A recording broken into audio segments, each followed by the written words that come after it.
Now, they got into office, lo and behold. I don't think anyone was particularly surprised by this. They made the claim that they hadn't realised quite how bad things were and that they were going to have to embark on a big programme of tax increases. He's cut spending in real terms by 30% in his first year in government. He went from having a massive deficit to having a primary surplus in his first month in power and has maintained that every month since. We're literally going from being students to then being on long-term sickness benefits. So we're going to start off with our lowlights. Tom, what's your first one? So I think my lowlight of the year was probably the government's October budget. And I think it was disappointing in a number of respects. I mean, I think the crucial one is that the government had come in, they'd spent years in opposition, trying to talk up their pro-business credentials to reassure people that they could be trusted with the economy, that they were on business's side, etc., etc., etc. Now, they got into office, lo and behold. I don't think anyone was particularly surprised by this. They made the claim that they hadn't realised quite how bad things were and that they were going to have to embark on a big programme of tax increases. Now, no one, I think, really buys that they didn't know they were going to do this all along. So there's a bit of dishonesty, a bit of hypocrisy there. But these are politicians we're talking about. So we'll both sides engage in that fairly equally. But I think this was a particularly bad budget, and it was a bad budget at a time when the economy was already pretty weak for a number of other reasons. And I think it wasn't just the huge increase in employer national insurance contributions and the claim that they weren't increasing national insurance at the same time, or they weren't taxing workers, even though this is a tax on employment and it will end up mostly being paid by workers in the form of lower wages and so on. It was the fact that that came on top of a massive increase in the minimum wage, a big tightening up of employment law, and also the fact that we were only a year on from the corporation tax rate going up by a third. So from the perspective of any British business, there has been a massive deterioration in the environment you're operating in a very short period of time when, frankly, things were not going that well for the British economy already. Now, of course, the argument will be, well, we had a fiscal black hole, we had to fill it, how would you have preferred that we do this? And of course, you kind of understand that rhetoric. It's a difficult situation that the Chancellor is in. What I think is a big danger, though, and you've seen this recently with the Prime Minister saying, well, that's it. I want to reassure everybody, I conned you once, promise I'm not going to do it again. That's the end of the tax increases. And maybe so.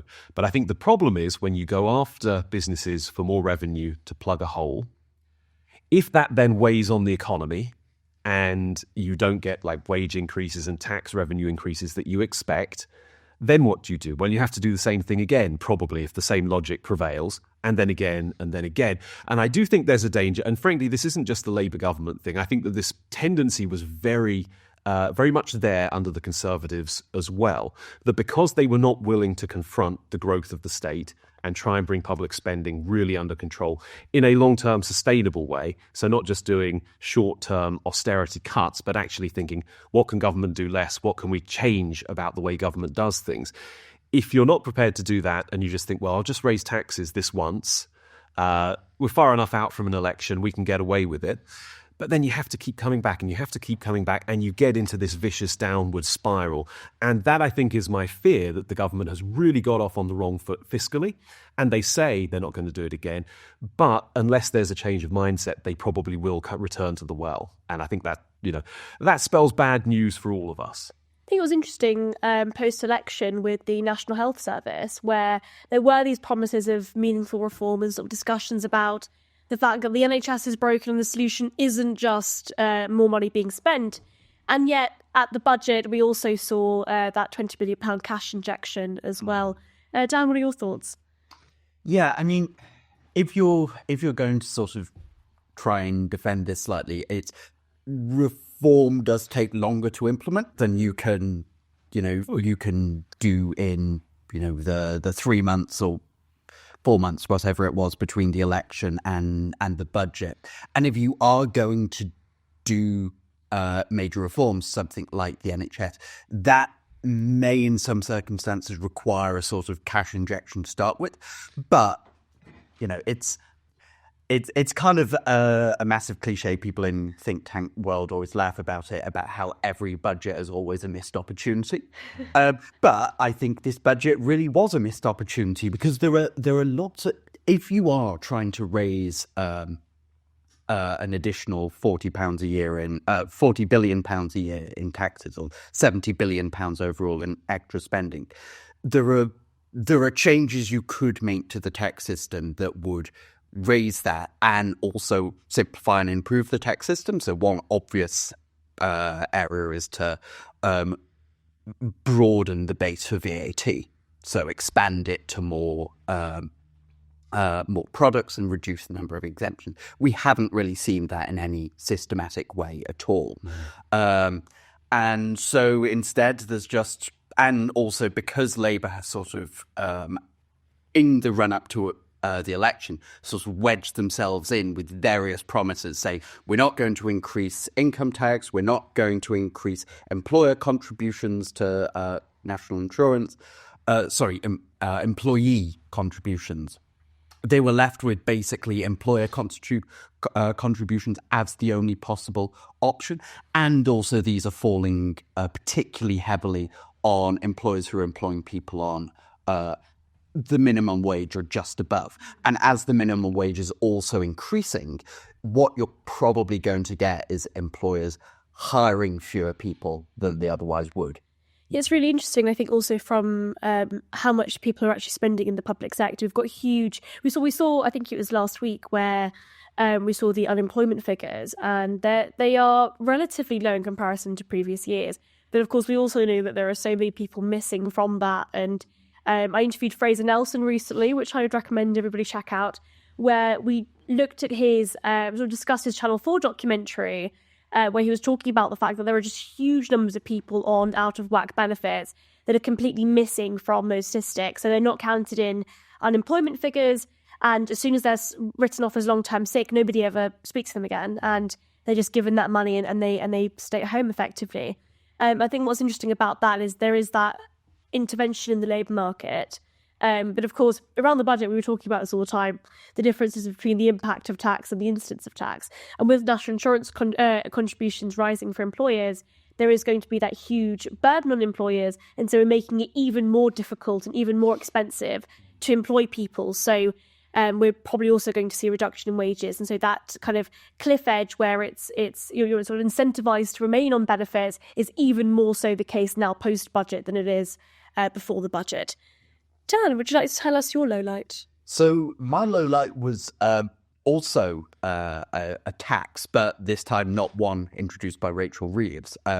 My lowlight is the revival of tariffs and protectionism in America, particularly led by Trump. So during the election campaign, there was a lot of talk about how he's going to rebuild American industry, rebuild American manufacturing, and he's going to do that in part by, he said, introducing a 10% tariff, or at some points he says 20% tariff across the board on all imports to the United States. That's up from currently an average tariff of about 2%. Now, this is bad for a few different reasons. Firstly, from a self-interested British perspective, the US introducing a tariffs on all goods would be pretty bad for Britain, in the sense that the US is, by a significant margin, Britain's largest trading partner. Almost a quarter of all British exports go to the United States. So it's about £190 billion a year in exports to the US. And so tariffs will have presumably a negative effect on that. But in the aggregate, it's also not good for the US economy, because what we see over and over again is when you introduce tariffs, okay, a lot of it is the cost is borne by the consumer, but it does have some benefits for local producers, but particularly those ones that aren't particularly competitive internationally. And that you can say, oh well, surely that's a good thing. You're protecting our workers from from competition. But what that means is you get people stuck in inefficient industries that are still on a downward trajectory overall. And those people sort of don't transition into more productive industries. So it's essentially a waste of capital and it's a waste of, human lives. And this isn't something that's totally new now. So since 2017, the amount of revenue raised through tariffs in the US has doubled. And it's doubled as a proportion of the federal budget as well. Now, part of that started under Trump, but a lot of it is also carried on under the Biden administration. Many of these tariffs previously were sort of focused on particular industries, things like steel, and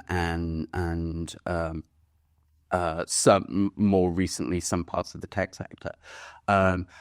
But now Trump is also proposing to just extend this across the board, which is not good for the US economy. It's not good for the world economy either. I mean, obviously some people will say, well, don't take Trump seriously, but not literally. That's the old line, right?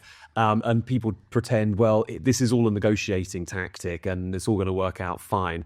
Now, maybe so, maybe not. I mean, clearly Trump is a protectionist. Yeah. Intellectually, he believes very deep down in industrial protection and America first. And there are other elements of his platform which are fairly free market, probably, in terms of taxes and deregulation and stuff. But then there is very clearly this economic dark side to Trumpism as well. And indeed, I think potentially to this whole emerging new right, what Steve Davies talks about as kind of the realignment.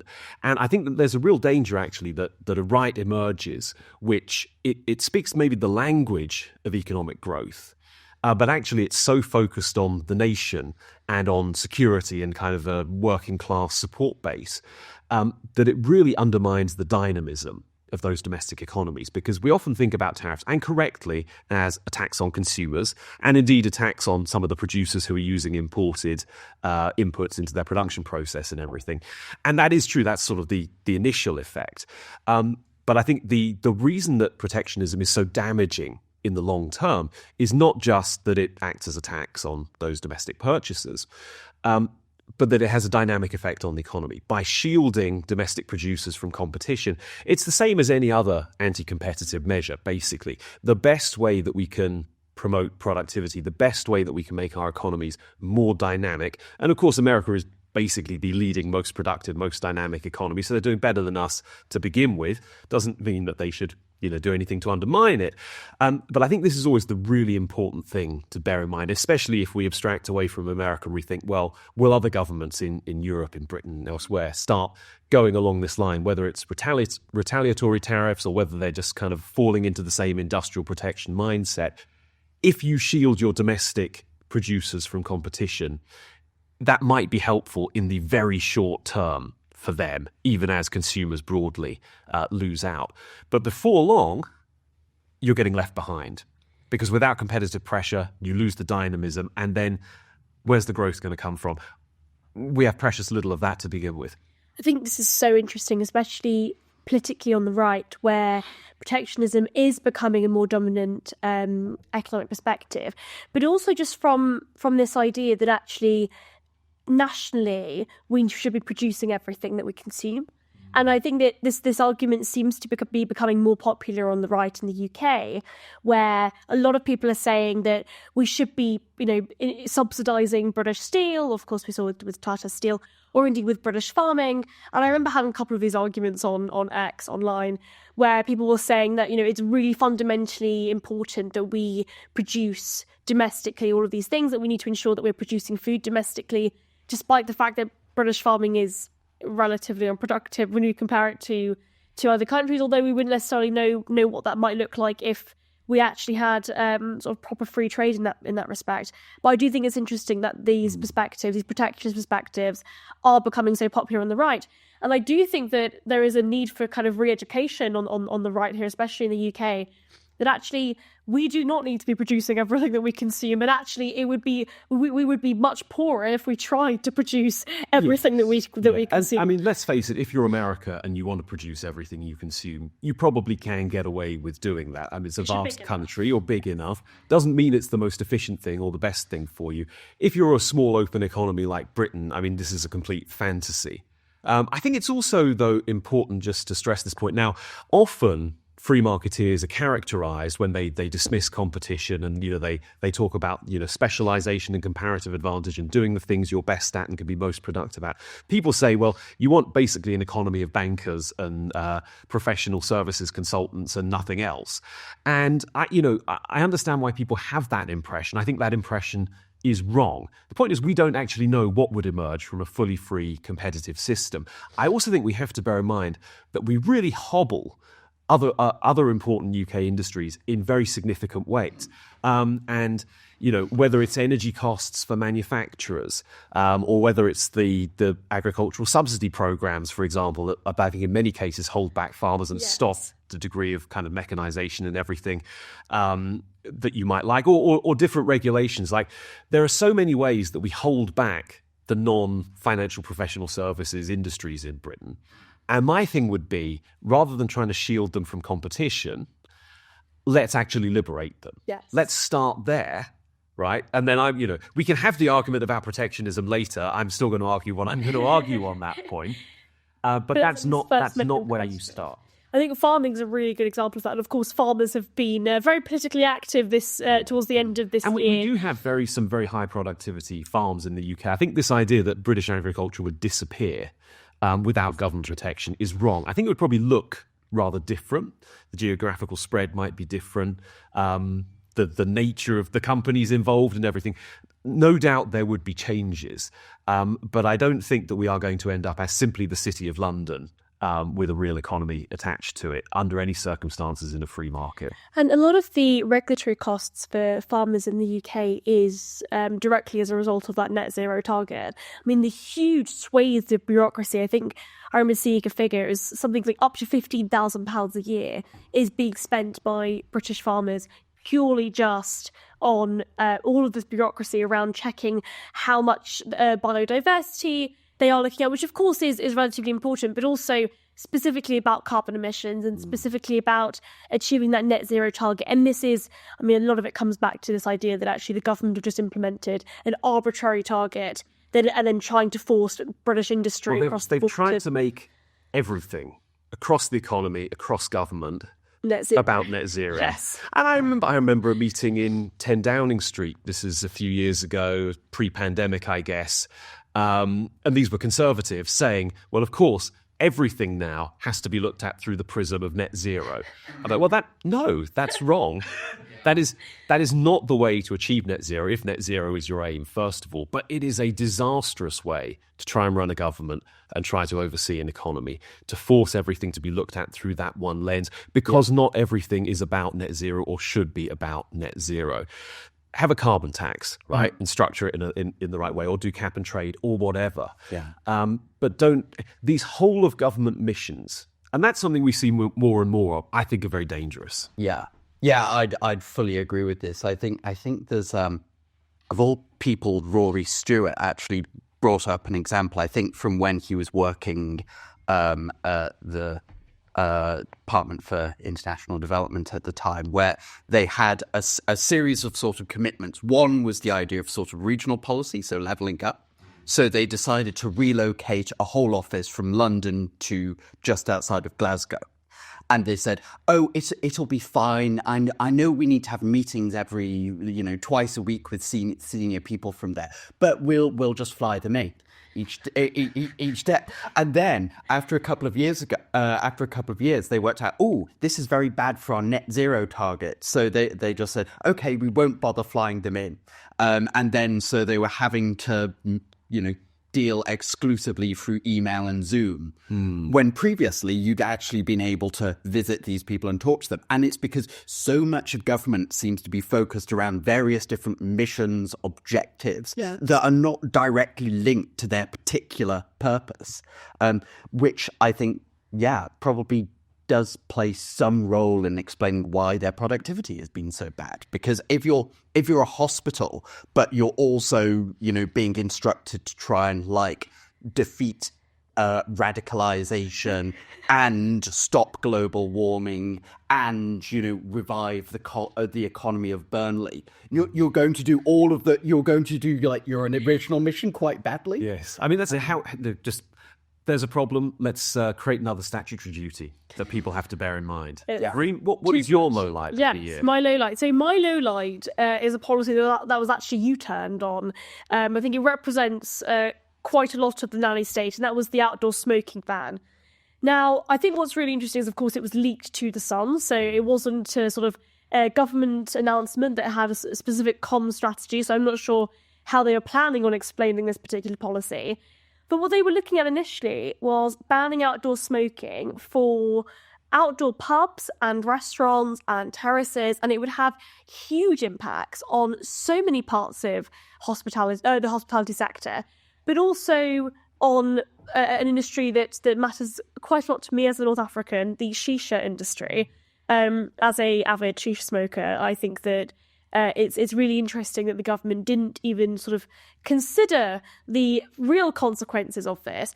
And the real reason why this is my low light is because it represents this idea that actually, when it comes to a lot of these supposedly public health policies or policies that are intended to protect public health, the question is always, also the perspective seems to always be, let's try and do something, no matter what the consequences are, because at least we're trying to protect public health.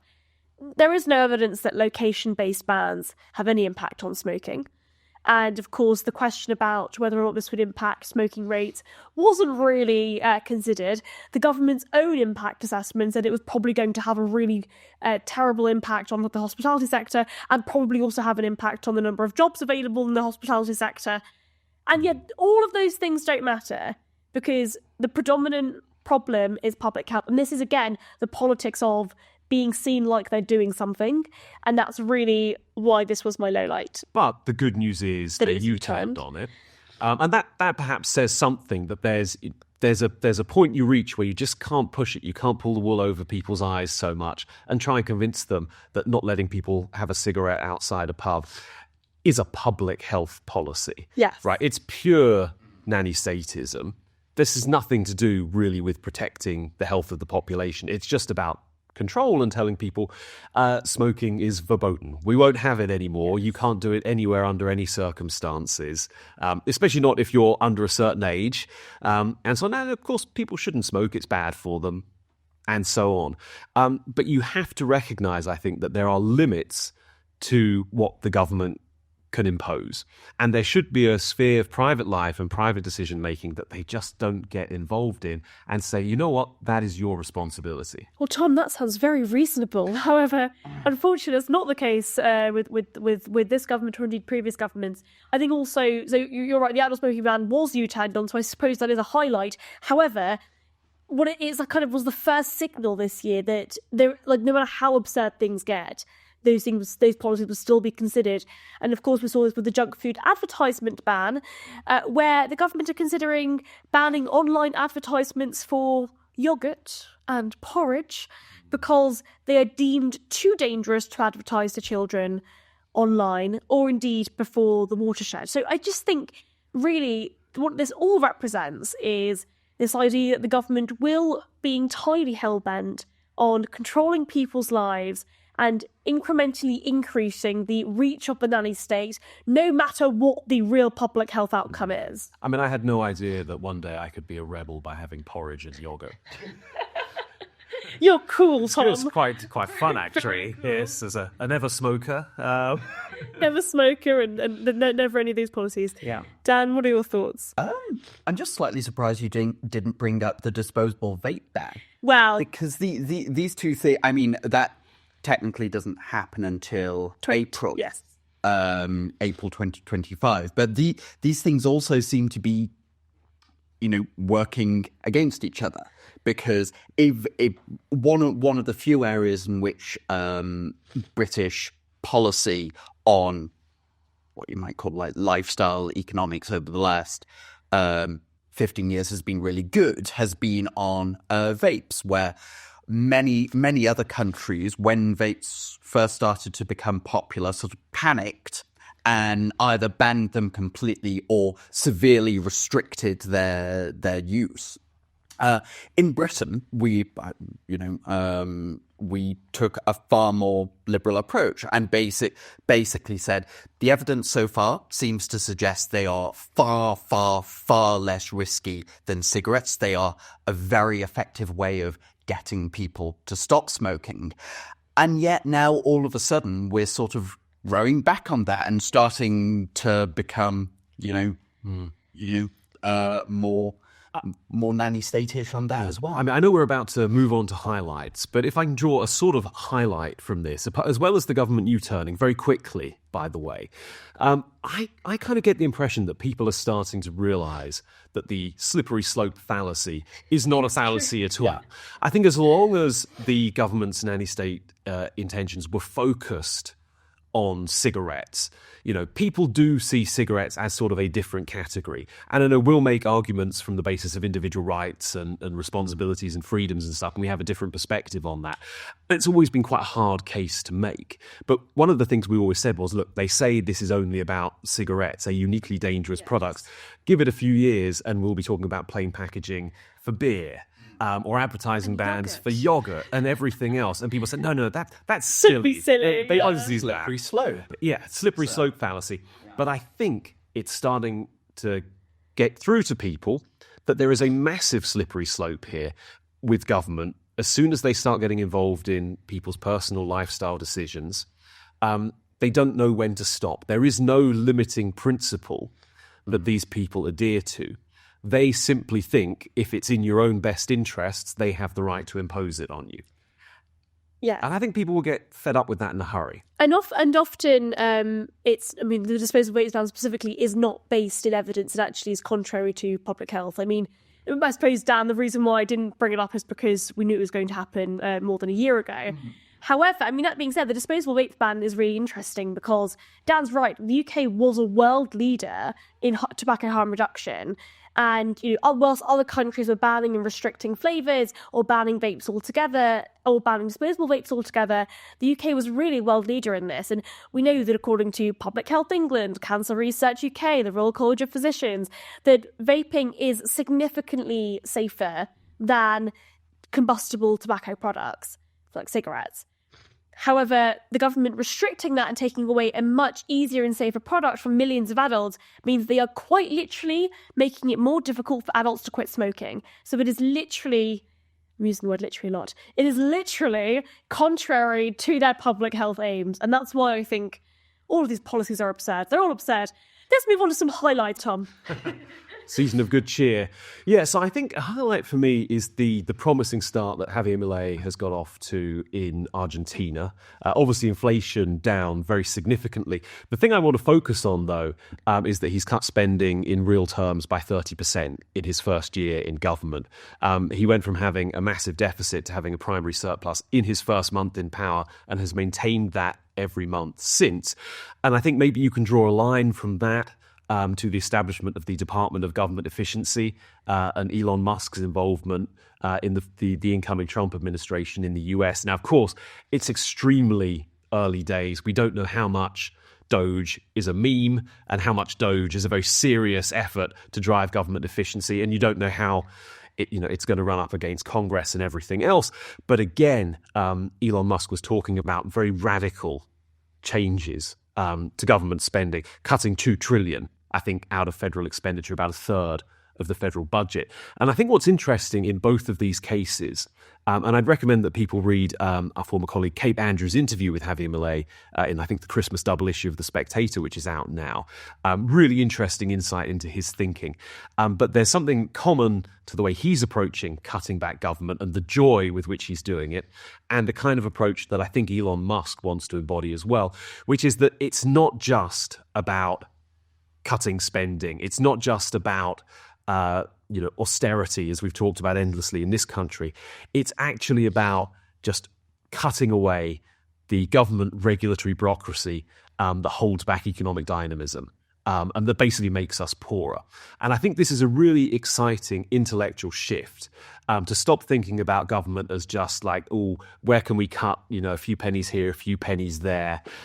Effectively an accounting exercise, and efficiency drives are good. All organizations have to have them.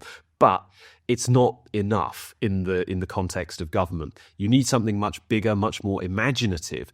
And I think it's really exciting that finally, after years and years of being told, well, government is just going to get bigger because the world is more complicated and the population is aging, there's no alternative to this. And you might try and hold back the tide and succeed for a while. But what we've seen in Britain over the last 15 years is you hold it back and then it overtakes you, and then you try again and the same thing happens. Unless you fundamentally change what government does and how it does it, you're not going to make progress. It looks to me like Milei is doing that in Argentina. It looks to me like Musk wants to do that in America. I think that's quite exciting. Now, sorry, this will sound a bit pessimistic. It might all fail miserably, right? We don't know yet. It's still early days, and there are all kinds of difficulties that these people will encounter.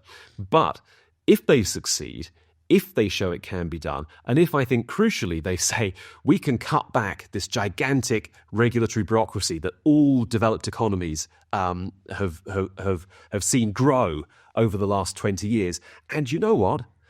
Everything was fine. In fact, everything was better. Our economic prospects improved. We became more dynamic. We became more productive. That will be an incredible lesson for the rest of the world, and one that hopefully we can follow. What's so exciting about Milei is not only just what he's done once in government, but I actually think his election itself is so fascinating and really is a note of optimism. The fact that he was able to create a coalition of effectively, very, very impassioned young people that were fundamentally agreeing with the arguments that he was making, quite radical arguments that he was making. He was a self-described anarcho-capitalist. He was making the arguments for liberty, and one of his symbols during the election campaign was a chainsaw, saying that he wanted to slash the state in itself. And I think what's really interesting about that is, in the UK context, we tend to hold back a little bit. I know I tend to hold back a little bit and try not to make the impassioned arguments for liberty too broadly, especially on the airwaves, and try to come across a little more reasoned. But actually somebody like Milei had come in and sort of completely made those very, very radical arguments from a first instance, and he was popular. I mean, I suppose it's a very different economic context. Yes, that's true. Yes, this is true, and yes, Argentina's economy is now actually growing in real terms after a pretty steep recession, and you've got inflation way down as well. All of this is good, but this is from a context of Argentina having about 80 to 90 years of dramatic relative economic decline. Like, Argentina was once one of the top 10 richest countries in the world in the early 20th century, and it has got poorer and poorer and poorer. You've had multiple defaults on international loans. The situation had to get really, really bad before people were willing to sort of turn away from sort of Peronist populism to someone like Milei. And it still lurks in the background. I mean, it hasn't been vanquished. Yeah. Oh, yeah. Yeah. That's absolutely the case. So I don't think, and maybe that's the trajectory Britain will have. We've had probably about 15 to 20 years of stagnation, as we were discussing on last week's podcast. Maybe we'll need another 60 or so before we actually... Come on, Dan. We're in the good cheer section of this. But yeah, I mean, often you're only able to engage in like really radical change from a context of like complete collapse. But I think I do worry about this. I think there's a danger here because I think a lot of libertarians have this kind of accelerationist approach where they think, there's no point. In fact, it's positively harmful to try and make things better now. And we just want things to go to hell as quickly as possible. And then it will create like a possibility for sort of revolutionary change. Well, first of all, as Adam Smith Adam Smith said, there's a great deal of ruin in a nation. Like things can get worse slowly for a really long time before you reach any kind of boiling point. Secondly, I think it's very dangerous to assume that if you ever do reach that boiling point, the radical change is going to be in the direction that you want. I think it's far more likely, actually, that you get something much nastier, whether it's from the left or whether it's from the right. Or at least much more authoritarian, I think. Or perhaps much more authoritarian one way or the other. And Milei is an extraordinary character. And he was already he didn't sort of come from nowhere in Argentina, as I understand it. He was already kind of popular public intellectual. And so he built that platform and that agenda for himself over a period of time. I don't know that we have anyone like that. I don't think most countries have someone like that waiting in the wings. So I think as much as we love the idea of that really radical change in a crisis, we should focus on the problems we face now and how do we solve them in a market-oriented way. Well, I hope. That's a great way to end that one. Dad, what's your highlight? That actually Speaking of which, does bring me quite neatly onto my highlight, which is the publication and, more significantly, the response to the UK Foundation's essay by Sam Bowman, Sam Hughes, and Ben Southwood. Ben Southwood. I was remembering, were all three Sams, or was the one who's... there was one Ben. Yeah, there was a Ben as well. Yeah.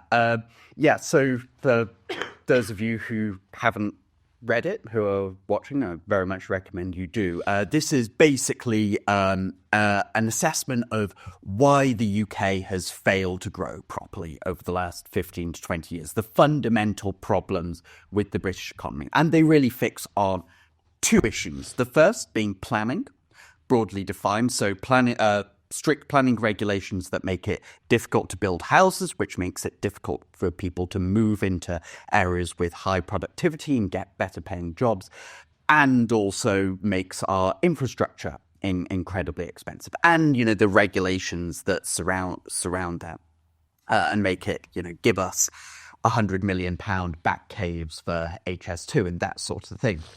And the other area was energy, particularly industrial energy, which, as they rightly point out, is now roughly 3 times more expensive than it was in the early 2000s.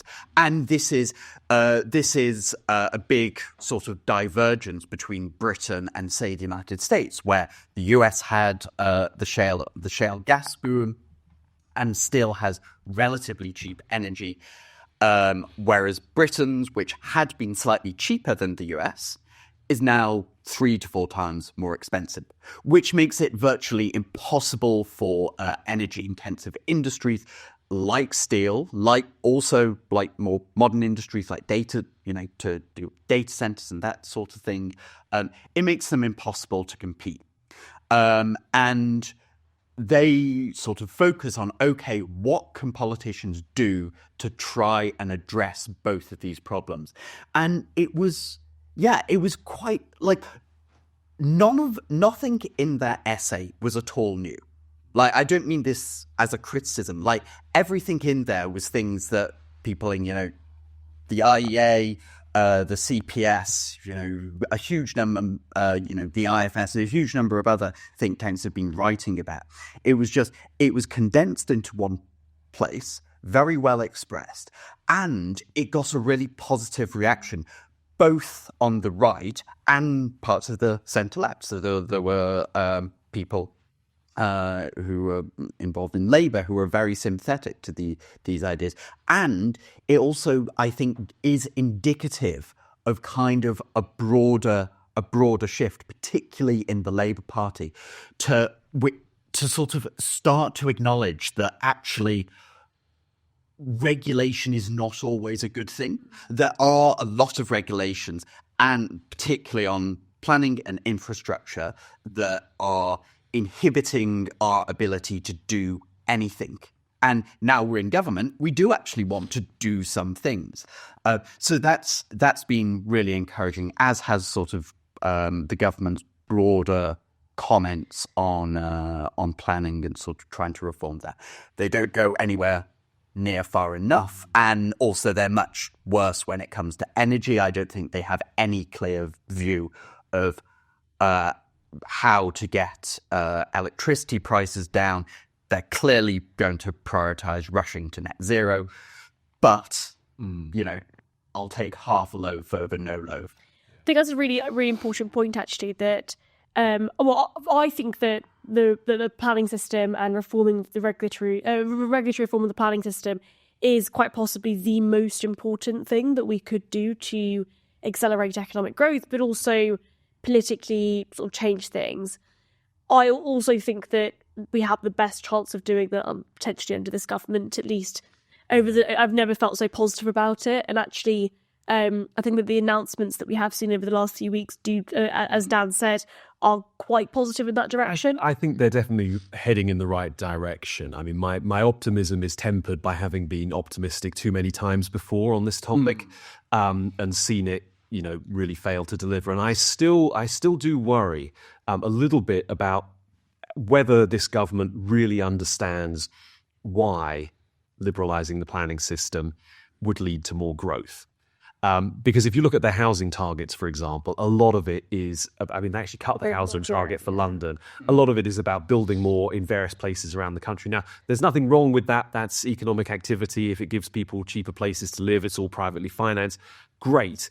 But I think the key insight from the Foundation's essay and from a lot of the thinking going up to that, actually, is that this isn't just a kind of roof over your head problem, that the deeper economic problem about housing is about the way it limits agglomeration effects in Britain. That we have in London, what should be in London and the broader southeast. Basically, it could be the world's greatest city region.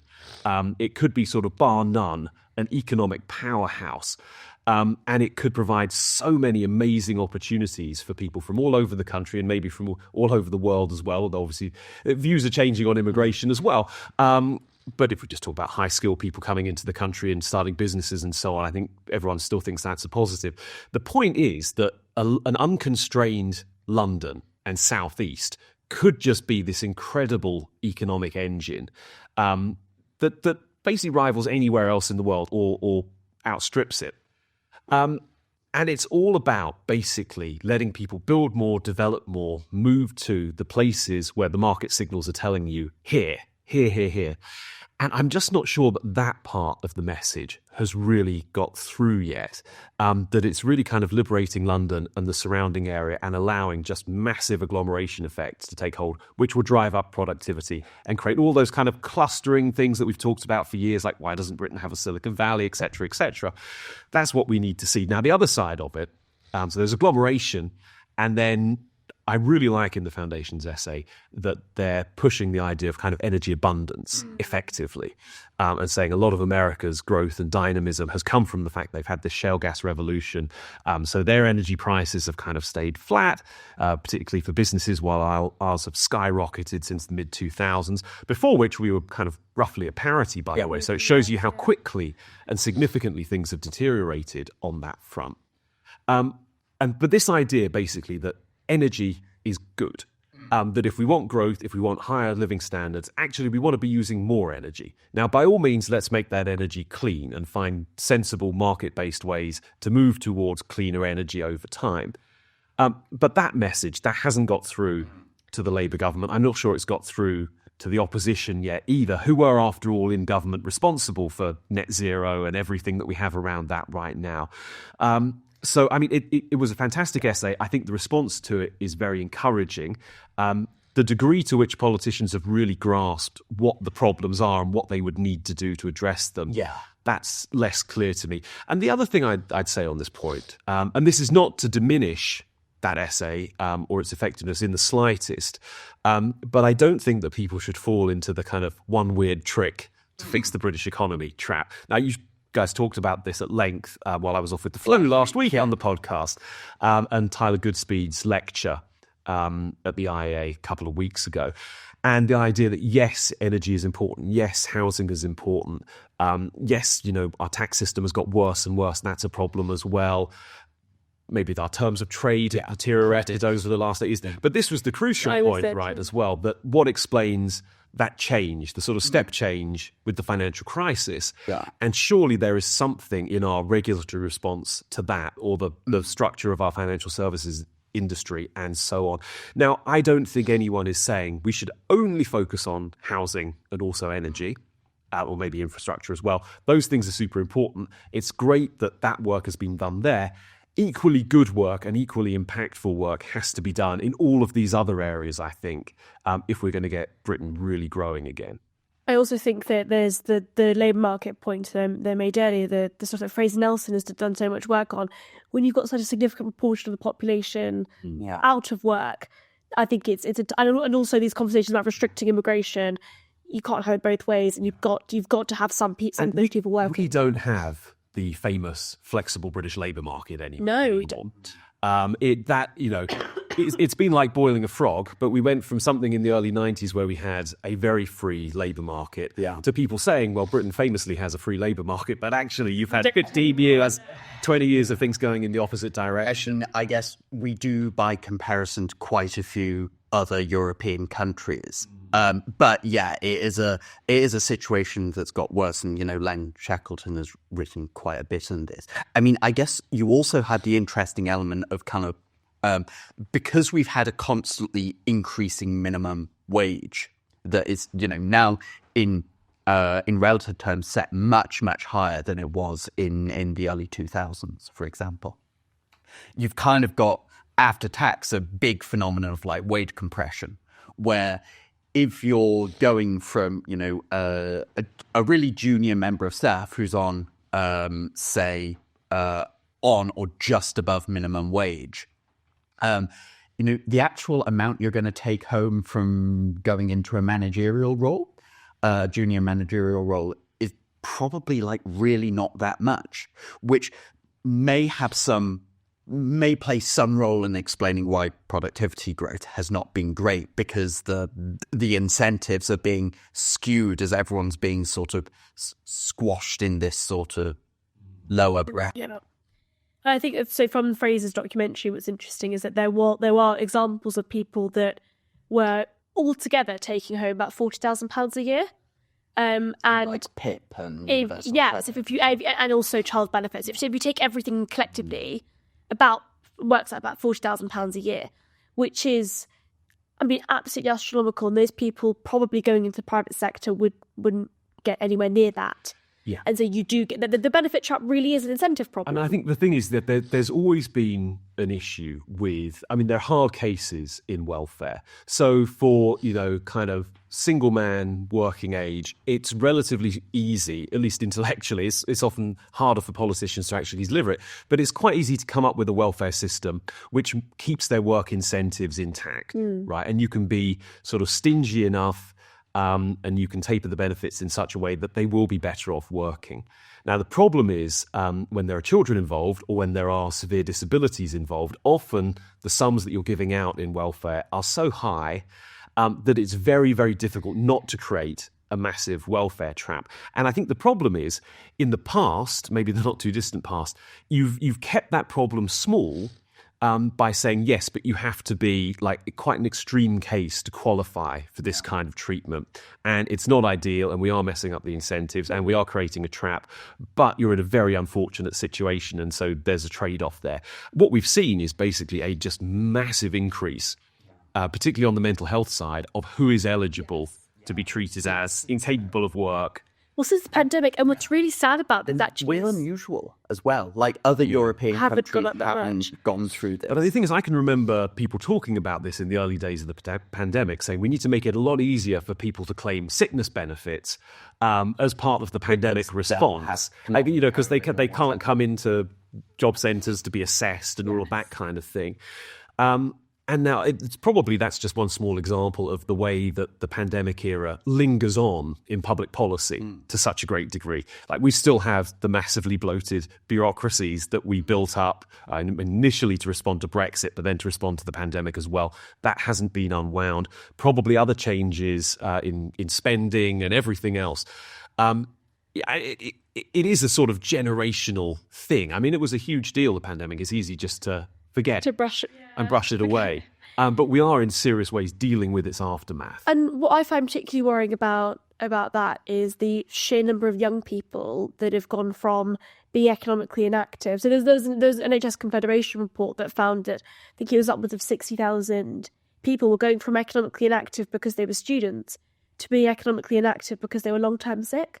So the fact that people are literally not even being clipped by employment statistics, they are literally going from being students to then being on long-term sickness benefits, it's astronomical. I mean, a fifth of the adult population of Manchester, one of Britain's most economically successful cities, a fifth of the working people there are on long-term sickness out-of-work benefits. It is just absurd. We'll move on to my highlight, although it doesn't feel like we're talking about highlights, does it? My highlight is, broadly speaking, the post-election period. And the reason for that is, I think especially on the right, there seemed to have been a shift, just, with the Conservative Party leadership election and with the rise of reform, there seemed to actually be conversations about what it means to be a conservative but be pro-market or even a sort of a liberal on the right. And I hadn't seen those conversations happen over the last 5 years. And I think what was really interesting about it is suddenly, after the election, there were these conversations about what you actually believe, especially within the Conservative Party and with the rise of reform. And then also, in retrospect, what the difference between the right and the left is. Now, I've always held that I think that the left-right dichotomy is usually quite unhelpful, and I don't always feel like I sit on either side. But what's interesting about the post-election period is those conversations actually were happening.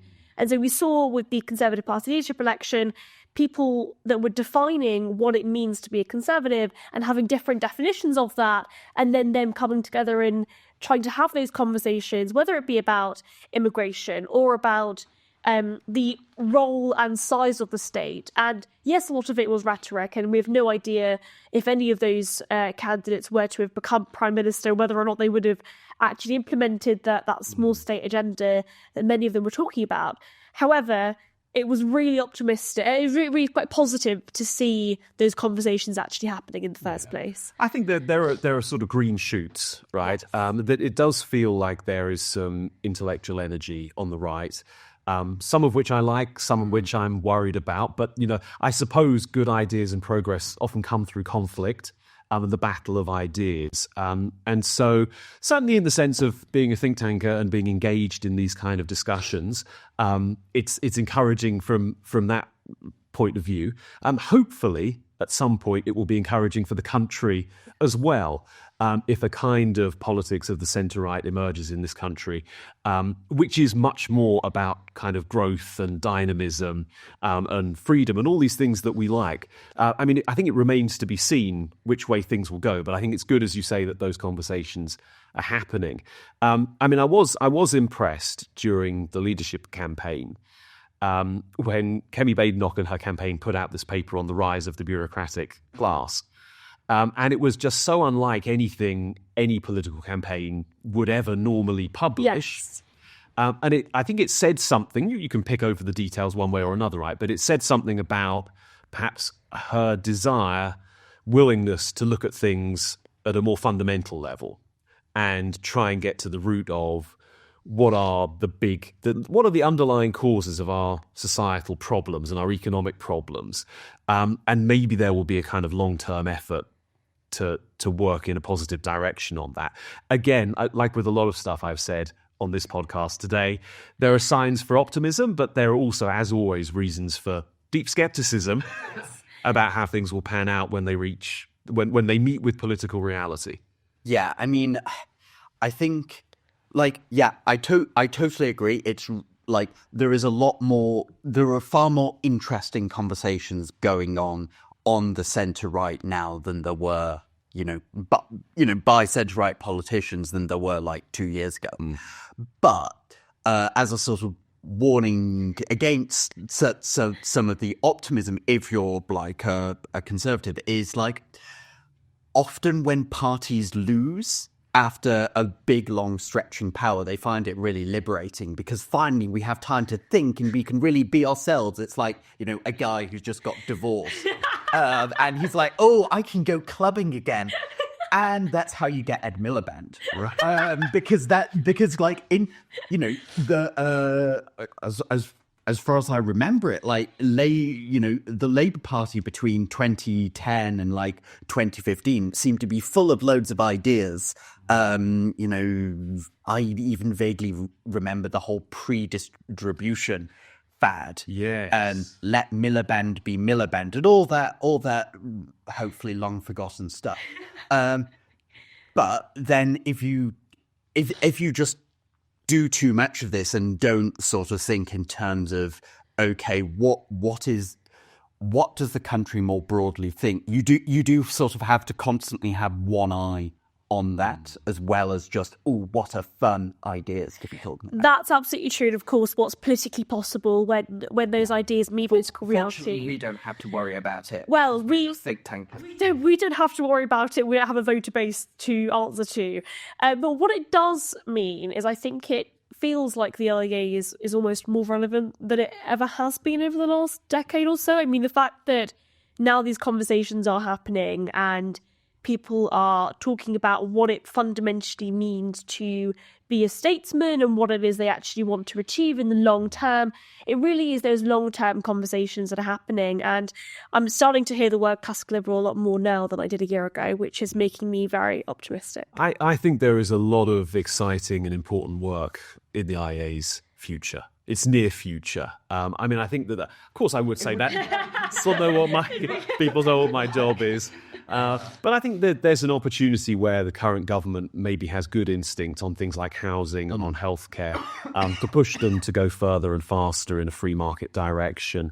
And our colleague Christian Niemitz is extremely good on those topics. I think where government gets things wrong and basically acts on bad economics around tax, around the labour market. We've talked about the nanny state as well on the regulatory side. I think there's a very good opportunity for us to engage in those arguments in a more critical way.